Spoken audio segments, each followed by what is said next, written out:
Hello, I'm Dr. Neil Schultz, and welcome to DermTV. A very important and almost sacred rule of skincare is that when applying most skincare products, less is more. I said most because there are two exceptions to this rule. The first exception is traditional carbon-based sunscreens, and a few weeks ago I showed you to apply as much as a whole ounce to your entire body to make sure you're putting enough on to ensure that you'll get the full rated value of that SPF protection. The second exception concerns the antibiotic ointments that we use to help heal wounded, injured skin. The type of injuries you get from a cut, a scratch, or even coming to my office and having a growth removed. Under these circumstances, with the antibiotic ointment, more is better because you want to keep the wound moist all the time. The wound heals much faster and heals much better in a moist environment.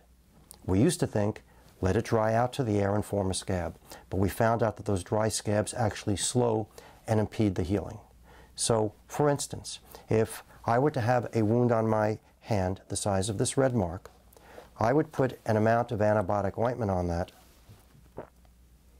which is almost the size of a small pea. That amount of ointment, if we were using a chem-free sunscreen, would be enough to cover my entire face. But on this wound is the proper amount to keep it moist. I then take a Band-Aid, put a Band-Aid on top of that, and as I press down on the Band-Aid, it doesn't squeeze out from the sides, but it is nice and moist. The purpose of the Band-Aid is to keep the ointment there. It's the ointment that keeps the wound nice and moist.